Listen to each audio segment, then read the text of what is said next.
José Francisco Miguel Bairrão, que vai apresentar sua conferência, cujo título é O Protagonismo da Morte. Muito bem, muito boa tarde, boa noite já. Eu quero inicialmente agradecer o honroso convite do Departamento de Filosofia da Universidade Federal de São Carlos, na pessoa da professora Ana Carolina, também, certamente ao professor Monzani, que participa do grupo de estudos de filosofia da psicanálise aqui, a todos os colegas que integram o grupo, pela oportunidade de pensar em voz alta algumas questões que me têm atormentado ultimamente, não é?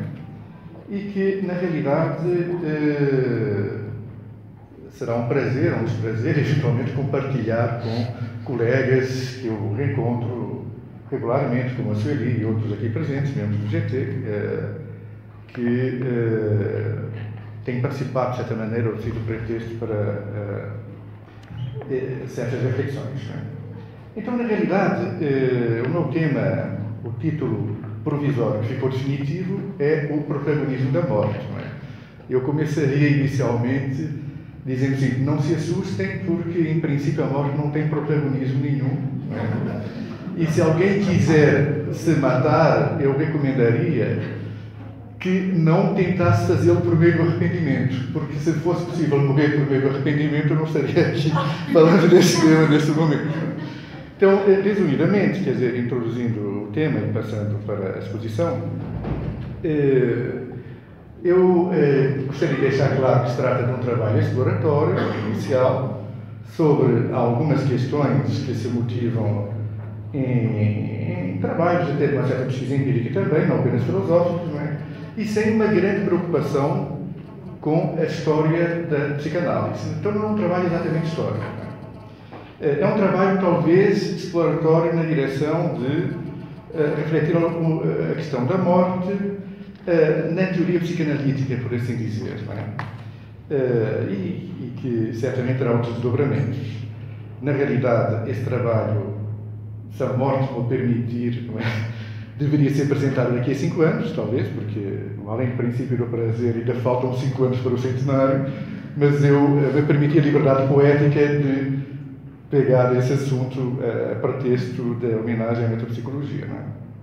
Bom, uma das poucas certezas que eu tenho relativamente ao tema é que, certamente, a morte, se for um conceito psicanalítico, e provavelmente é um conceito psicanalítico, é um dos mais desafiadores e que tem dado aso a inúmeras especulações, talvez até imprudências como esta aqui, pelas inequívocas associações que desperta com outros campos da cultura, nomeadamente a filosofia, mas principalmente pela angústia e dificuldade associada ao seu manejo clínico e mesmo à exigência da sua inclusão na teoria. Não é? Embora não se possa dizer que haja falta de produções a seu respeito, e muito embora a noção sempre tenha estado presente na teoria psicanalítica, ainda que por assim dizer furtivamente, num primeiro momento, não é? Não tão furtivamente, mas não como um ator tão fundamental, tão importante, ou pelo menos não parecendo explicitamente dessa forma, meramente explícita. O fato é que, quando ela foi explicitada por Freud, não é? A partir de um determinado momento, ela passou a ter destinos muito peculiares. Quer dizer, talvez seja um dos conceitos, e os historiadores podem acompanhar nisso melhor, mais perturbadores, que desencadeou mais recusas, reformulações e reinterpretações. Não é?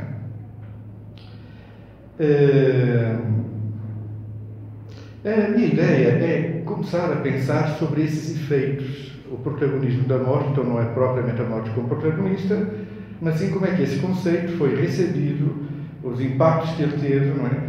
Na tradição psicanalítica, ou seja, no universo de autores que pensaram a psicanálise e a teoria psicanalítica a partir dessa introdução, e que vão oscilar entre a somária e a recusa, né, aqueles que simplesmente acham que ele é desnecessário, e aceitações, muitas vezes em tese, mas que não se refletem imediatamente numa aplicabilidade clínica, e eventualmente algumas reformulações. Não é?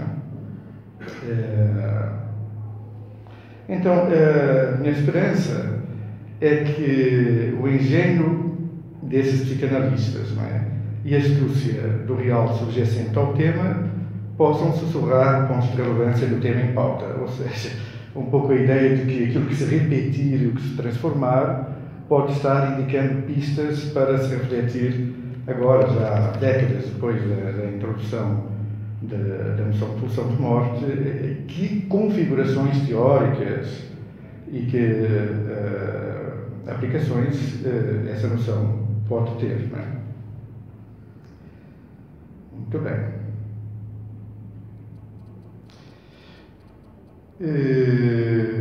A seleção das leituras, que como ainda são exploratórias e depois eu terei que sistematizar melhor, não é? Eu esperava ter avançado um pouco mais até o momento, mas isso não foi possível ainda, foi, como diriam os nossos colegas cientistas, por uma mostra de conveniência, ou seja, escolhi os autores que estavam à mão, os autores que me interessavam, os autores que eu apostei que poderiam de alguma maneira me trazer informações a esse respeito. Na verdade, não tinha um critério muito bem por onde começar, então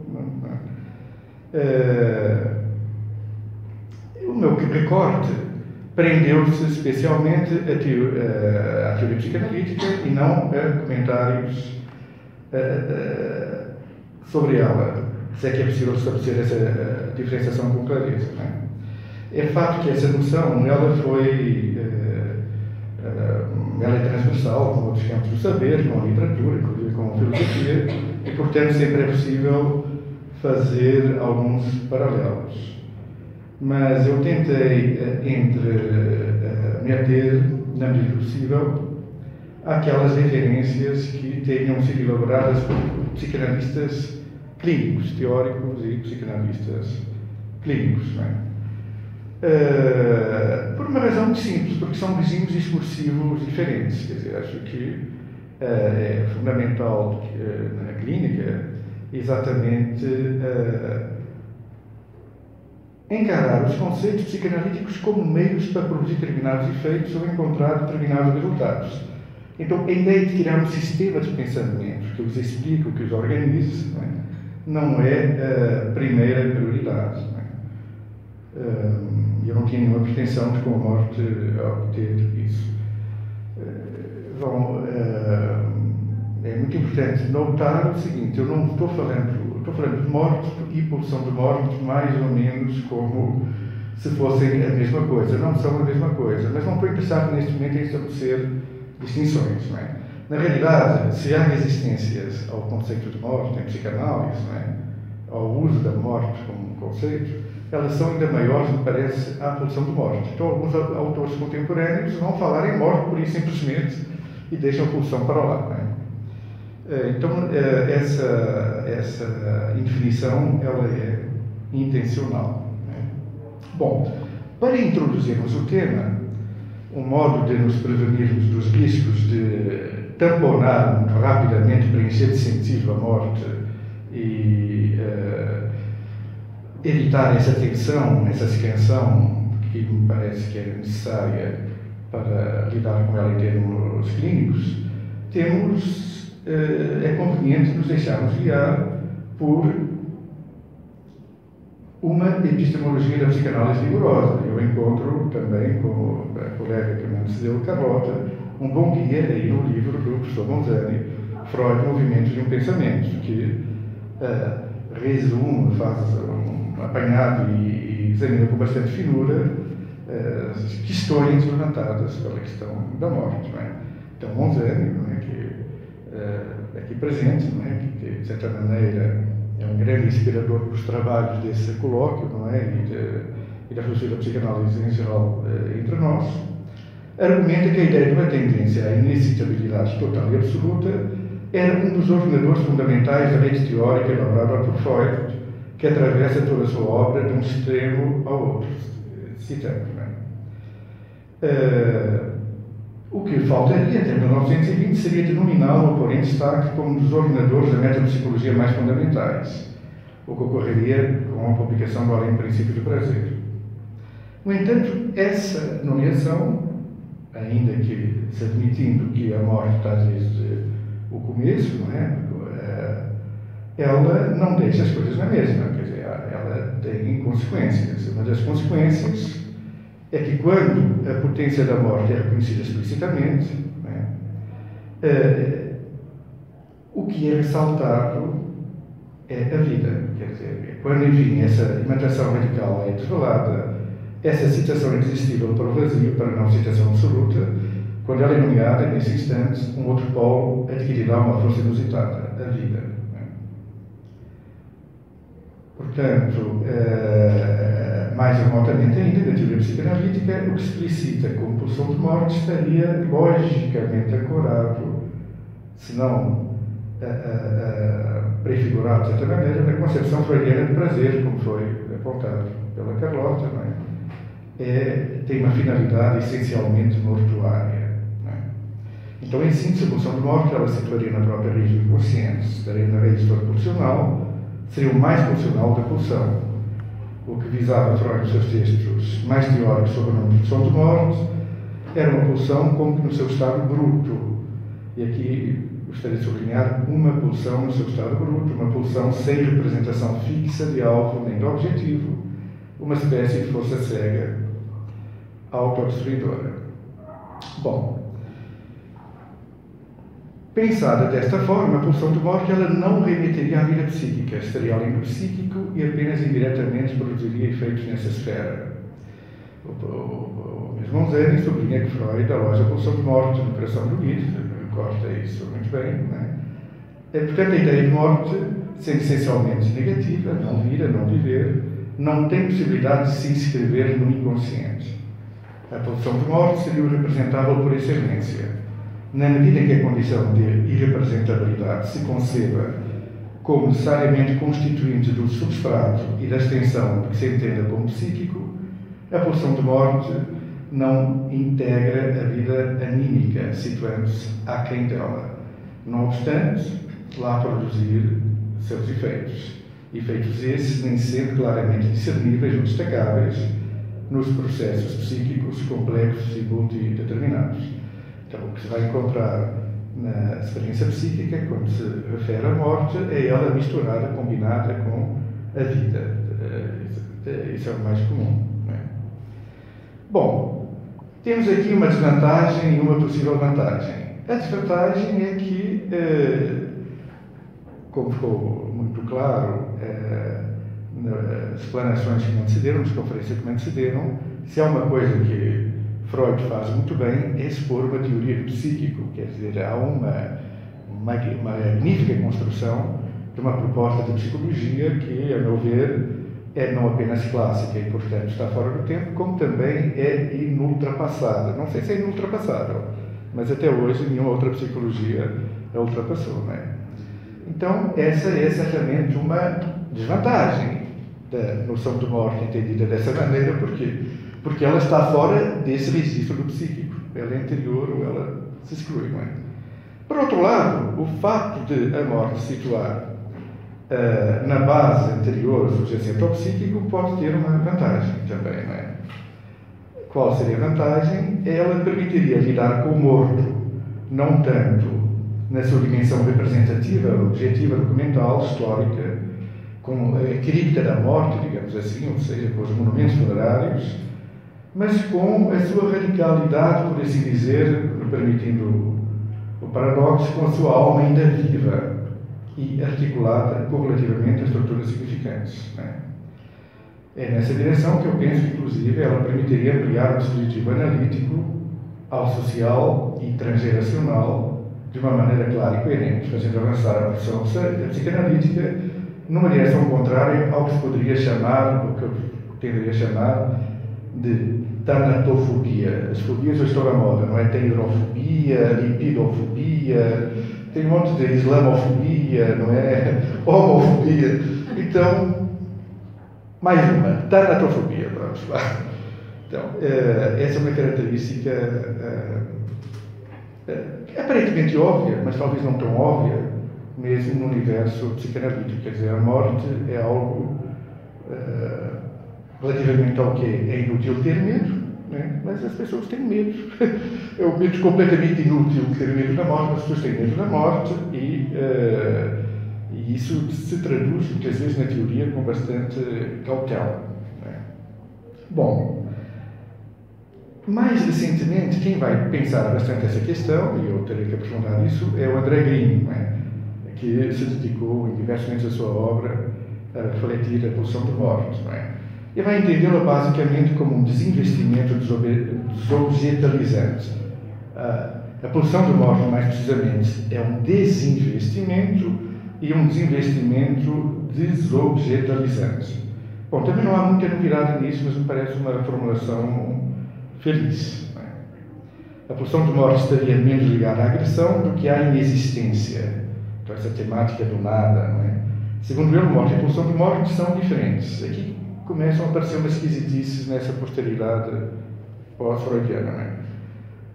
Eu não quero dizer que morte e pulsão de morte sejam a mesma coisa. Não afirmaria isso, porque eu não posso afirmar nada sobre isso. Quer dizer, mas dizer que são diferentes também é um pouco surpreendente. Se propor afirmar cognitivamente, proposicionalmente algo sobre a morte e a pulsão de morte, não é?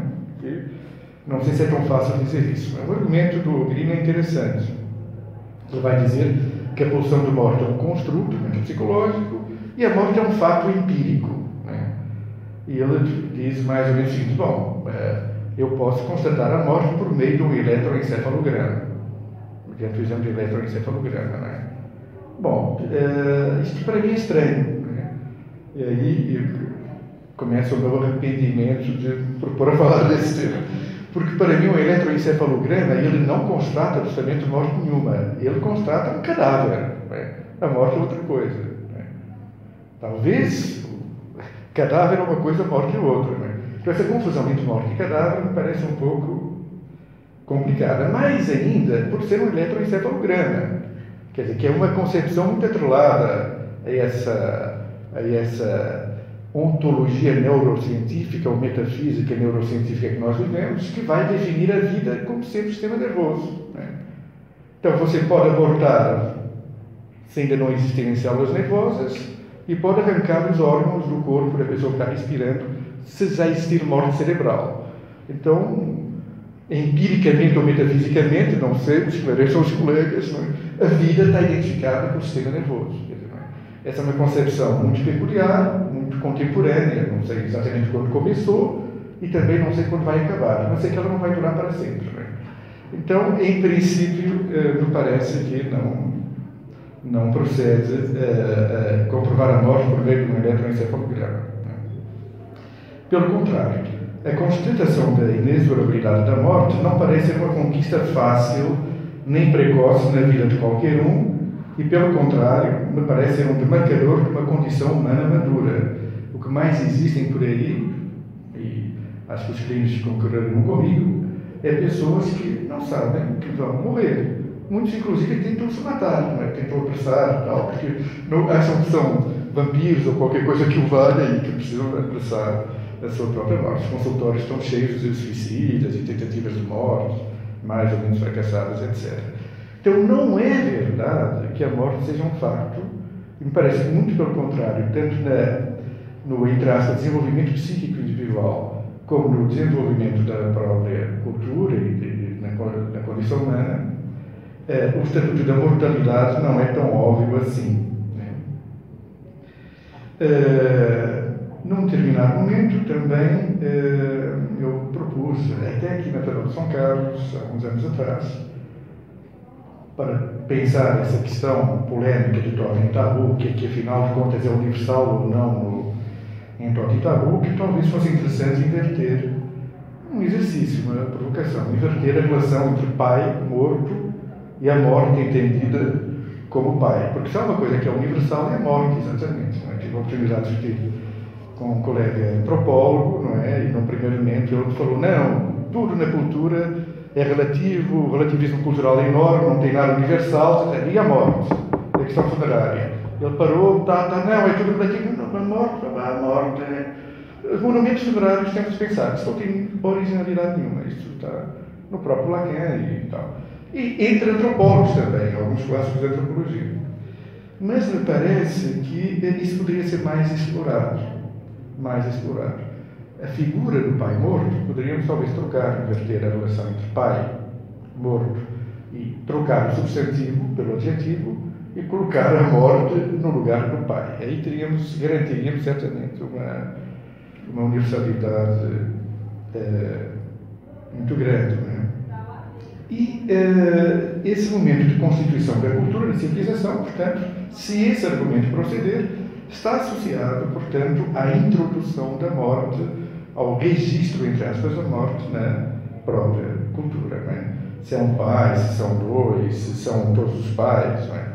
E também é um fato também que resolve um pouco a questão do mito, porque também, felizmente, ou infelizmente, acho que é felizmente, não sei se infelizmente, acho que é felizmente, ninguém precisa matar os seus pais para que eles morram.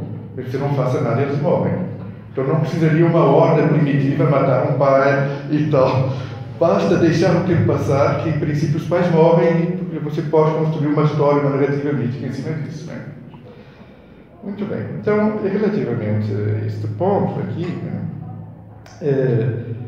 aí, a partir daí, num salto importante e talvez improcedente, eu adentraria um pouco numa outra referência importante, que parece que é a referência do Lacan. O Lacan é um autor interessante. Em muitos momentos, ele dá muito aso ao risco de solturar a morte por referências filosóficas, porque ele importa uma quantidade enorme de referências para isso, e referências explicitamente à filosofia. O Freud é mais econômico, Lacan não é. Mas eu também acredito, nós temos que ter fé em alguma coisa, que o Lacan faça isso não tanto para evitar as angústias, as tensões, as ansiedades suscitadas pela clínica e pela psicanálise, mas para continuar pensando desafios psicanalíticos propriamente ditos. Não é? Então, lacanianamente, é a morte que dá contorno ao sujeito e delimita o vivo. Esse horizonte de ausência, que o imanta desiderativamente e é considerado substancial, de certa forma está sempre presente não apenas como horizonte histórico, passado e futuro, mas é aquele instante em que se prefaz um dito, um ato, um sentido. Cada vez que algo significa correlativamente a uma perda de significado, há possibilidades preteridas, abandonam-se outras hipóteses de viver, portanto a morte ela é contemporânea de todo o ato de vida. Há morte na pontuação de uma fala, quando o sentido se fixa, e há morte num ato de nomeação de qualquer coisa, quando se decepa de um significado, um resto insignificável. A morte está dos dois lados. No limite, ela é absoluta ausência de representações de si, mas ela também é imanente ao próprio universo simbólico, todo o universo de representações de si, concebido como sistema de representações. Está presente em cada agora, a morte, como reiteração, repetição, de uma presença que escapa e que, nos casos de compulsão, fracassa. Então, na verdade, a compulsão à repetição, adiantando um pouco, tal, ela é um sinal de que a morte fracassa. Então, esse distintivo da compulsão à repetição, como ele torna explícito um processo que é o processo da própria vida e da morte bem-sucedida, que é a repetição. Só que, numa condição de vida normal, essa repetição é silenciosa. A morte é silenciosa.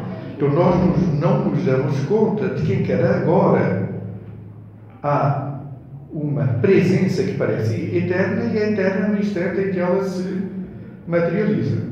A referência de Lacan para pensar essas questões é filosófica, o Kierkegaard, que vai chegar a dizer que a repetição é a eternidade.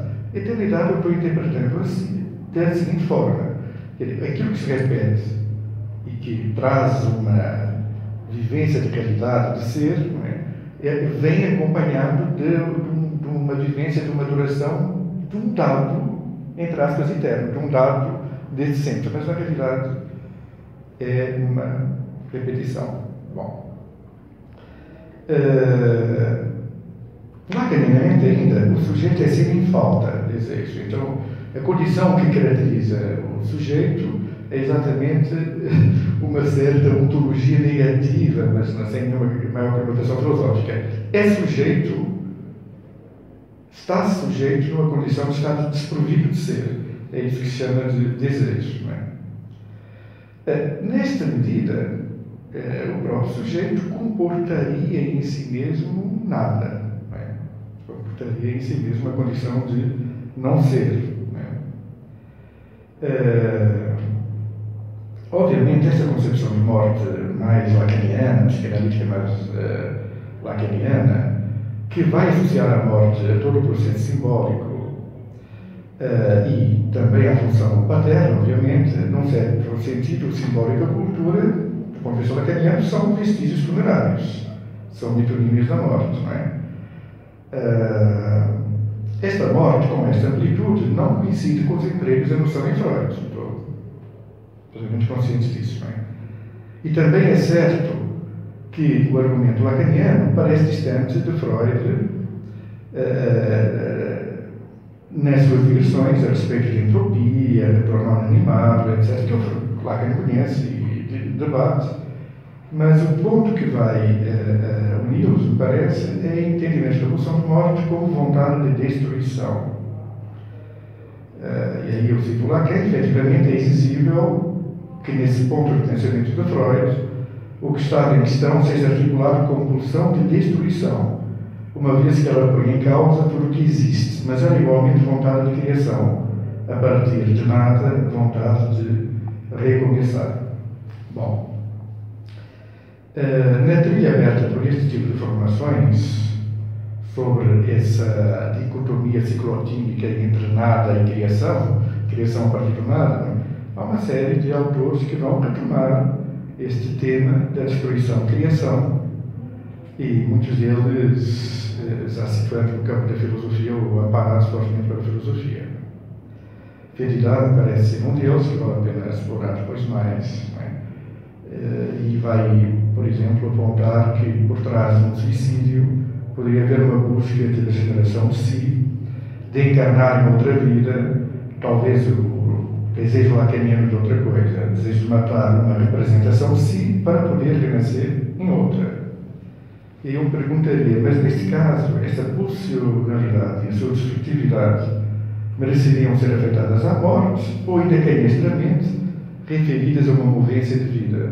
Se eu quero morrer para viver outra coisa, isso é exatamente a morte. Bom, depende das palavras, obviamente. Né?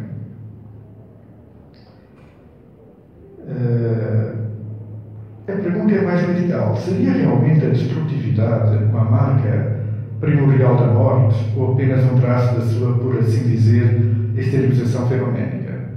Então, há também esse tipo de argumento. A morte em si, ela não é nada, ou ela é inerte. Quando ela se exterioriza como um impulso de destruição.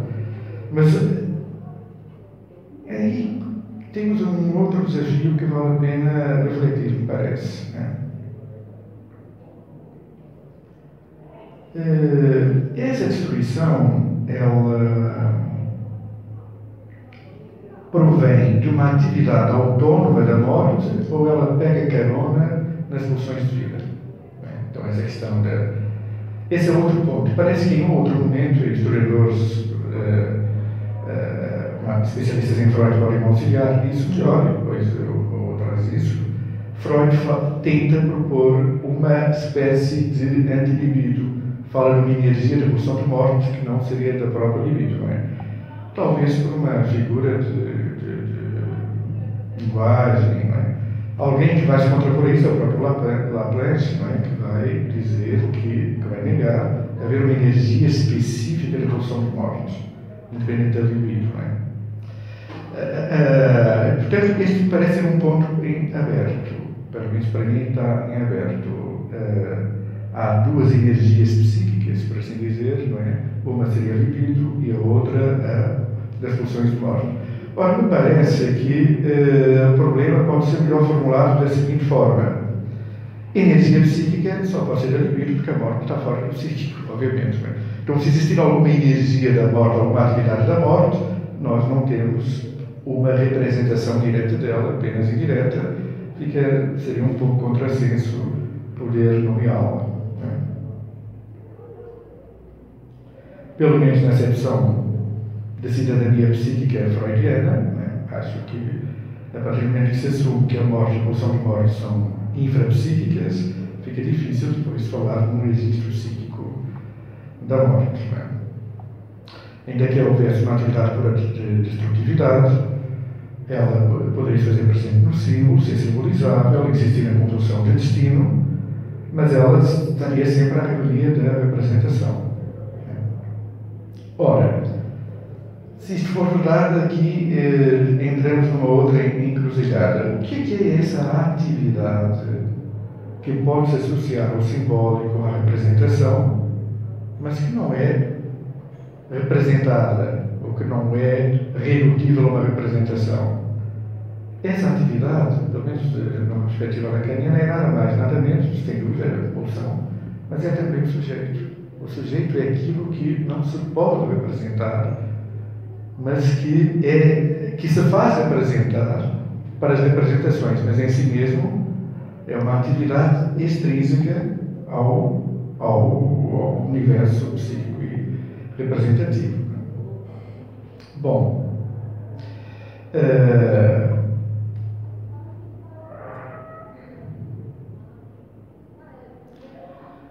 então aqui eu queria começar a sugerir que pode haver um parentesco maior entre a noção de sujeito e a noção de morte do que eu imaginaria num primeiro momento. Para refletir melhor essa questão da noção de morte, há uma dificuldade criada pelo fato dos clínicos, inclusive parece que o próprio Freud, terem sido, mesmo depois da introdução do conceito metapsicológico de pulsão de morte, bastante cautelosos no seu emprego na clínica. Né? E, por vezes, isso chegou a ser visto como se houvesse uma certa contradição do Freud. Afinal, o homem introduz uma pulsão e depois continua explicando as coisas de outra maneira, evitando referir-se à pulsão, a não ser em determinados casos muito específicos. Eu não acredito nisso, até pelo argumento do professor Monzani, de que a morte está lá presente desde sempre. Eu acho que aqui há um critério técnico-clínico. Sempre que eu posso invocar a vida, eu não vou invocar a morte. Isso é só em ultíssimo caso. Quer dizer, então... mas isso cria uma dificuldade, porque aí nós temos menos exemplos de textos em que apareçam referências a essa noção metapsicológica sendo aplicados na técnica analítica. Até recentemente, nas últimas décadas, quando, depois de uma construção muito bem sucedida de um modelo já a partir de Freud, mas isso se acentuou nas últimas décadas, começam a aparecer os casos difíceis, os borderlines, os melancólicos, os que se cortam, os que não têm representação nenhuma, aqueles que... esse tipo de quadro começa a aparecer muito nos consultórios, não é? E geralmente essas pessoas vão lá para aqueles analistas que estão na ponta e elaborando teoria, porque a base da profissão, nesse caso, vai para o fulano, isso vai para o pessoa tal, vai para tal. Então começa a aparecer mais produção a esse respeito. O próprio Green é um dos mais conhecidos psicanalistas que se aventuraram nessa direção de refletir sobre esses casos. Né? Uma outra pessoa que eu poderia citar aqui é Henri-Claude Lamotte, né? Uma referência neste âmbito, que vai sustentar que poderia haver uma tragédia anterior à pegularidade que seria crucial para objetalizar e aliciar o prazer. Neste caso, o aparelho psíquico se reestrutura em torno da dor. O nada surge como a moldura num espelho vazio, e esse nada, que tem muita relação com a falta de um desejo, falta de investimento de uma mãe, um pouco a figura do Green também da mãe morta, esse nada vai ser curiosamente apresentado por ela como um significante da morte. Aqui tem um rápido parênteses que eu gostaria de fazer, que é o seguinte: na realidade, esses pacientes, eles queixam-se do sensitivo da vida, que nada muda, que não tal, que não querem estar vivos. Uns dizem até que não nasceram, né? E por aí vai. Então há toda uma retórica em torno de uma em que o nada, curiosamente, aparece como significante, que é muito interessante, porque a Lambos, ela é uma autora posterior às escolinhas psicanalíticas, e então ela ao mesmo tempo consegue pensar lacanianamente e freudianamente, o que parece bem interessante, né? Nesse aspecto, ela faz mais justiça ao Lacan, usando o termo significante, que foi introduzido por ele em psicanálise, e evita alguns equívocos do Grimm, né, que, infelizmente, vai confundir a significância com o linguístico. Né? Lacan teve o azar de dizer, boa sorte, que o inconsciente se estrutura como uma linguagem. E a partir daí, as pessoas assumiram que se ele se estrutura como uma linguagem, ele é linguagem. Ora, o como se já indica suficientemente que é uma distância, né? Que é uma questão de estrutura. Né? Então é perfeitamente possível dizer, como o Grimm diz, que há muitos diversos sistemas significantes e muitas coisas podem ser significantes. Não estamos tratando de linguística. Né? E, portanto, nada pode ser sim significante. Né? O problema aqui é que eu acho que não quero estar acabando, então vou partindo, vou encerrar. Dizendo o seguinte, que uma pessoa que me parece que nos ajudaria a pensar isso, a outra lacaniana, que é doutor, que vai pensar a morte como realmente não objetividade e não investimento, e como uma espécie de pura autoconservação da vida no corpo. Né? Ou seja, é um estado de repouso que se reencontraria, por hipótese, no sono profundo, em diferenciação de sujeito e objeto. E que a vida em última instância e os estímulos e tal inserem uma perturbação nesse quadro. Um outro autor que eu pretendo ver um pouco melhor como se situa é o próprio Winnicott, que também vai dizer: olha, raiva e ódio, falar em pulsão de morte para falar de raiva e de ódio, que são coisas profundamente vitais, não parece muito adequado, não é? Então, a destruição, a raiva e o ódio tem muita vida, não é? Não sei se vale a pena invocar a morte para falar disso, não é? Bom, mas tudo isso são direções em aberto. O que eu gostaria de sugerir aqui, concluindo, é que talvez haja um parentesco profundo entre a categoria, digamos assim, sujeito e a categoria morte.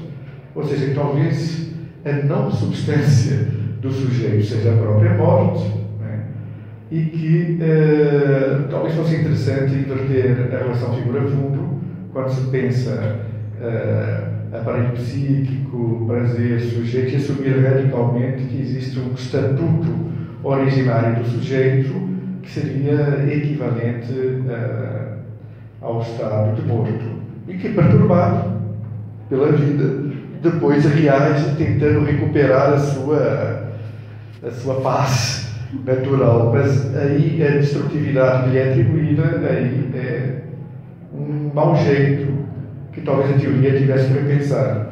Assim como o diabo tem as costas largas, parece que a morte também tem as costas largas. Tem muitos processos que acabam de ser imputados à morte, como imputados ao diabo, em virtude de suas largas pábulas que lhes permitem carregar muitas coisas nas costas. Então, é isso.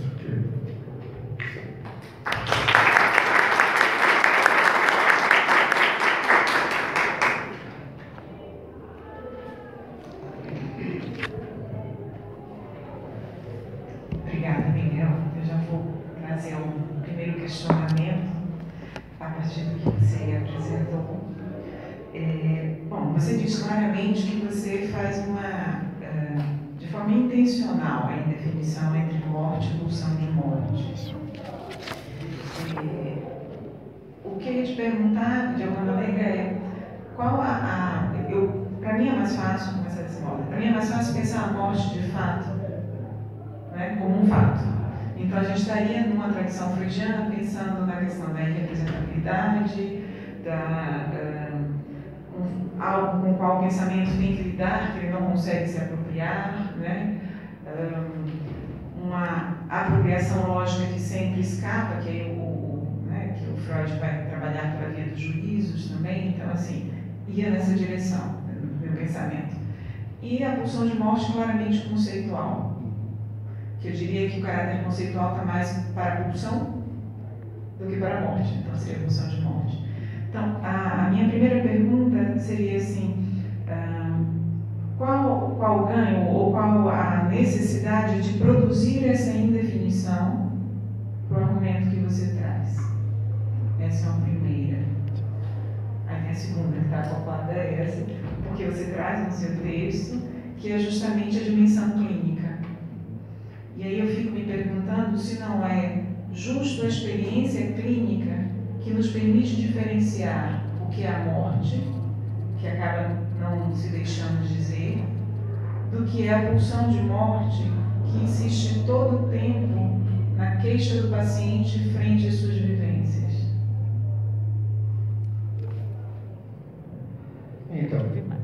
Então, na realidade, eu não tenho por que, obviamente, discordar dessa vocação, que é completamente pertinente e é intencional.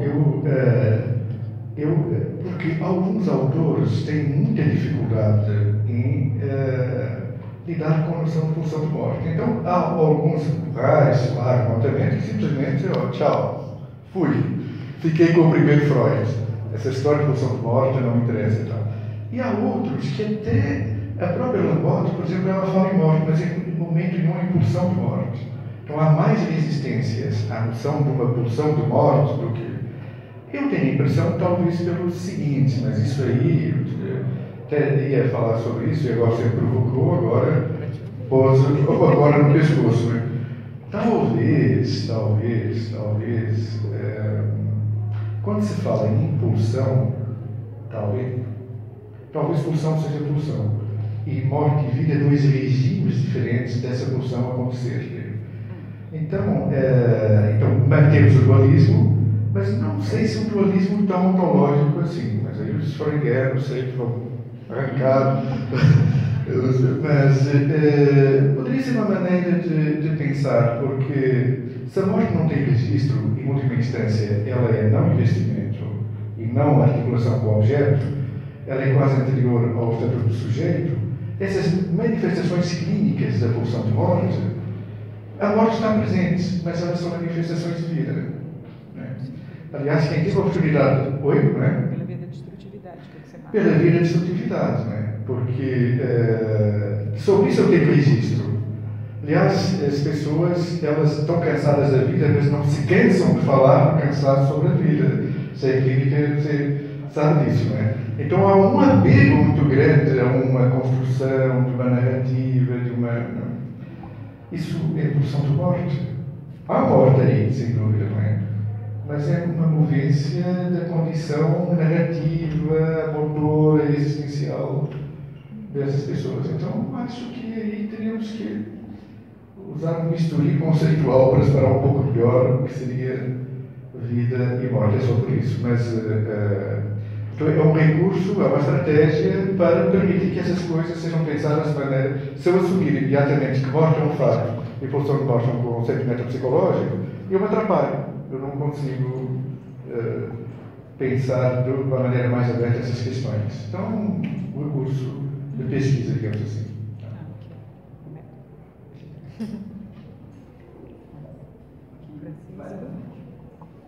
Francisco e o Richard também, né?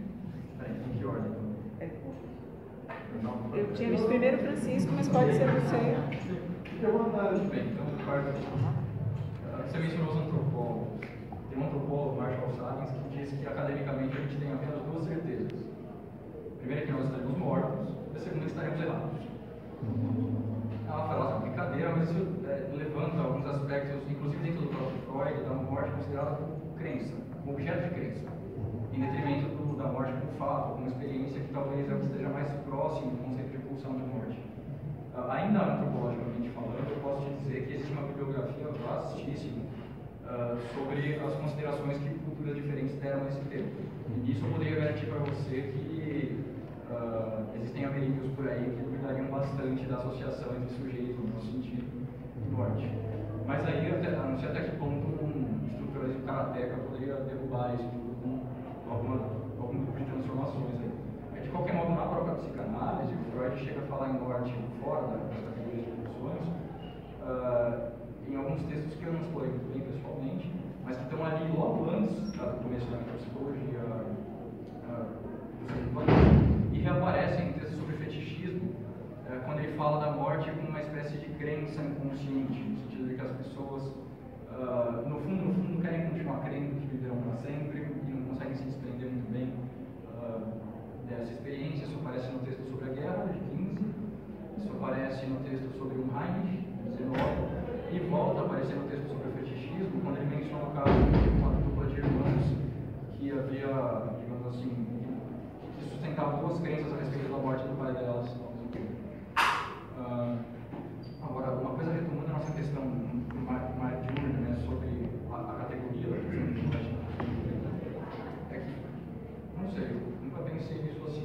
Talvez uma diferença possível do primeiro dualismo para o segundo seja que o primeiro é definido em função dos fins que o indivíduo busca, e o segundo em termos das consequências da execução do instinto. E essas consequências podem aparecer seja sobre o sujeito da ação, seja sobre o objeto. O que torna possível que você fale em morte, destruindo o outro, mas também em morte quando, digamos assim, você sublima e chega a um estado de próximo do nirvana. Então essa distinção talvez seja útil. Eu acredito que sim, acho que é bem útil e acho que o Salins tem toda a razão, essas duas certezas. Então eu fico bem confortável e confortável. Estou errado, certamente seremos errados academicamente. Faço parte do movimento e tal. Sobre a questão de dúvidas quanto à morte ou não, etc., tem uma coisa muito importante sobre a morte que eu aprendi com um ameríndio, mas não foi por uma literatura antropológica, não, foi num documentário da antiga TV Manchete. Não sei se era o Raoni, uma personalidade, não é? Estava lhe perguntando como resolver problemas com inimigos, mais ou menos assim, não é? E ele dizia o seguinte: tem dois jeitos. Primeiro você precisa saber se é um vivo ou se é um morto. Se for um vivo, você mata. Agora, se for um morto, é mais complicado, porque você não pode matá-lo. Então, essa coisa do viver para sempre é um atributo dos mortos. Geralmente, quem vive para sempre são os mortos. Pelo menos nas nossas mitologias, zumbis, vampiros, etc., quem vive para sempre são os mortos. E hoje tem morto para todo gosto. Tem até aquele morto romântico, não é? Que é capaz de declarar na série para a mocinha: eu não posso mais viver sem você. Quer dizer, nós achávamos que ele estava morto, e afinal não estava morto, porque ele precisa dela para viver, e tal, tem medo de morrer sem ela. Mas enfim, brincadeiras à parte,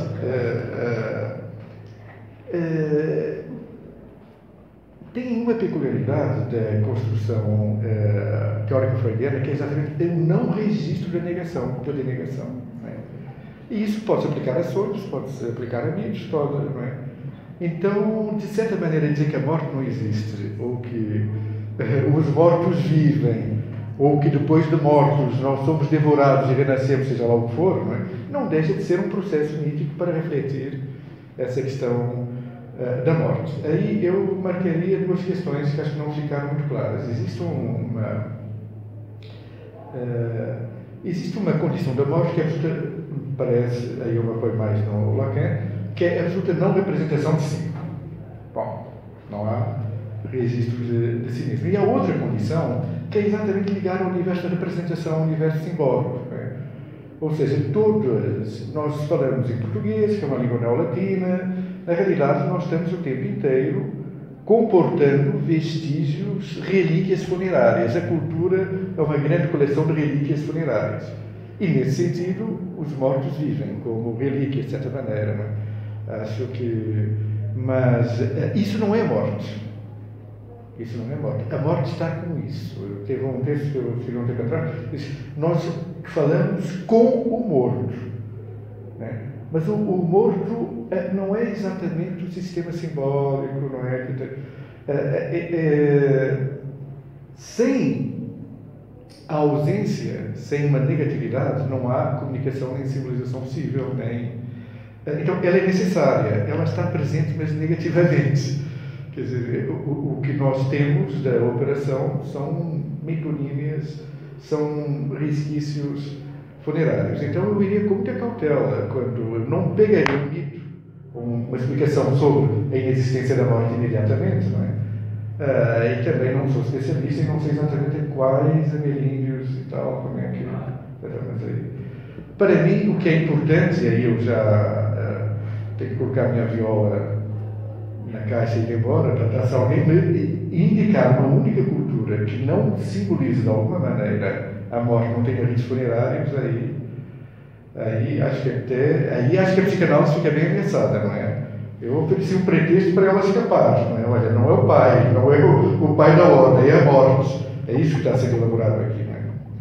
Mas aí convido os antropólogos, pronto, aí uma, não é?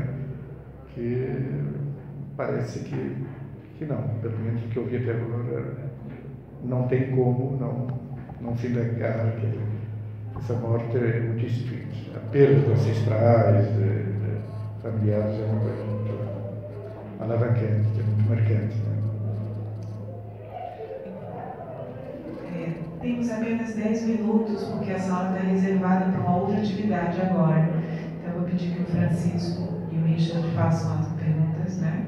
E dar uma resposta mais conjunta, porque a vida lá fora está batendo. Tá certo. Obrigado. Eu queria parabenizá-lo pela sabedoria e espiritualidade. Obrigado. Eu apreciei muito essa tentativa sua então, de distinguir a morte do que seria a pulsão de morte, o princípio do prazer, esses conceitos, né?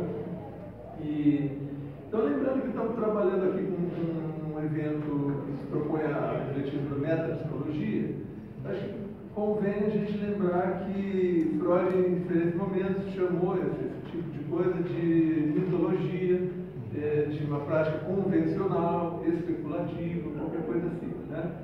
Então, eu proporia pensar, veja o que você acha disso, deslocar a perspectiva de pensar e admitir que o pulsão de morte ou o princípio de prazer como uma ilusão regulativa. Né? Pensar isso como um juízo determinante, por exemplo, lá da dialética da razão em Kant, e considerar, por exemplo, que ele está falando, por exemplo, de entes de razão como força, ou como átomo, como diz Kant, mas átomo Freud despreza, não sei, talvez alguma unidade ali, mas como força. Né? Quer dizer, então, se a gente considerar isso como a primeira etapa da ilusão transcendental, que é a etapa positiva, a gente evitaria, então, a gente poderia considerar, então, esse percurso mortífero da teoria, que ela tem essa visada mortífera do ponto de vista da ilusão transcendental, e evitaríamos o desgaste de cometer a segunda etapa do erro da ilusão transcendental, que é ficar tentando localizar na realidade aquele ente que na verdade é apenas uma ilusão, que é apenas uma ideia. Né? Como, por exemplo, você mencionou aí, imaginar que temos uma libido para a vida, uma libido para a morte, não sei o quê, seriam maneiras, seria como indicar que Deus está em algum lugar, por exemplo, porque a humanidade é isso, é aquilo. Né? Quer dizer, se a gente deslocasse essa concepção metapsicológica da morte, a gente economizaria certos gastos aí, controvérsias. Posso responder agora? Tá, ó, é o seguinte, curiosamente, eu concordo com você. Não existe nenhuma, no meu argumento, não existe nenhuma mitologia, nem nenhuma mística, nem nenhuma ideia de transcendência. Né? Pelo contrário, agora, usar pulsão, força, né? Ou uma pulsão em repouso, morte e tal, são mitologias, entre outras possíveis. Eu não acho que nos estejamos aqui referindo a coisas objetivas, ou representando, ou propondo qualquer transcendência, não é? Então, não vejo muito bem, acho que o argumento da mitologia do Freud é mais no sentido de tentar positivar esse negativo, ou encontrar um sentido, construir coisas com a morte, é positivar a morte de alguma maneira, ou além, uma coisa que valha. Mas isso não está no argumento. Né? Então... Não, são duas coisinhas.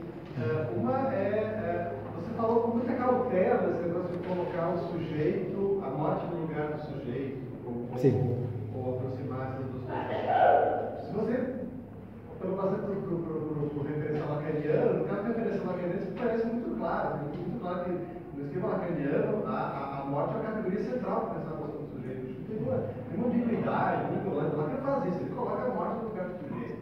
Né? Você falou substituir o pai pela morte, Lacan primeiro ele acrescenta, né, lá no indivíduo neurótico, tem os três elementos do ego, o pai meio, e o quarto elemento é a morte, depois essa morte, o Lacan não tem função de vida, tem função de morte. Né? Para toda função de morte. Né? Então, pelo menos na medida que você recorre a referência lacaniana, parece necessário você atacar o cautela. Eu fazer isso de uma maneira bem explícita, bem decidida. Não tem vida no sistema lacaniano. A vida foi para o espaço, evaporou. Né? O Lacan fala do corpo, as metáforas do Lacan falam do corpo é o autômato, a estátua e o cadáver. Né? As três metáforas do Lacan tem falado do corpo. Né? Ele deve ser vida. Né? Então, e uma outra coisa, assim, sugestão disso. Você falou das patologias mais graves e tal, fora do mundo da psicanálise francófona, assim, quem faz isso de uma forma muito sistemática é o Otto Kernberg, né? Que é um psicanalista que já era colocado dentro das relações vegetais, você nesse define como neoplainiano, né? E ele resgata o conceito de função de morte, ele defende, utiliza, mostra a utilidade clínica, o conceito, principalmente das patologias graves de personalidade. E parece interessante porque justamente ele recupera o conceito de função de morte de uma estratégia freudiana, ou seja, fundamentada na biologia e na neurobiologia, não na antropologia ou em outras referências. Você também fazer aquilo que o Freud fez. E justamente tem uns senões ali, porque a condição para ver se ainda tem um pouco a diversidade entre afetos e funções, os afetos os fatores de personalidade primários e não as funções, porque isso concorda mais com a informação do biológico. Mas assim, é só para sugestão. Não, eu agradeço a indicação, vou procurar esse autor, vou incluí-lo, né? E obviamente eu concordo com você, a questão da morte nuclear, na minha tese de doutorado, eu trabalhei, claro, ou pelo menos a questão da negatividade é justamente nuclear no Lacan. No entanto, eu sou cauteloso porque, apesar disso ser colocado dessa forma, não é? A formulação exata do sujeito, o lugar do sujeito e o lugar da morte são o mesmo, não sei se é tão tranquilo assim. Também não sei se eu concordaria plenamente com você na ideia de que a pulsão de vida foi para o espaço, que não há vida na teoria lacaniana, tal, até porque se sumiu a vida, também sumiu a morte, de certa maneira, ou seja, fica difícil referir uma. Aí tem toda uma discussão, a cocogéria, etc., mas nós conversamos sobre isso no outro momento, lá fora, ou em outra hora. Tá bom, mas muito obrigado pela.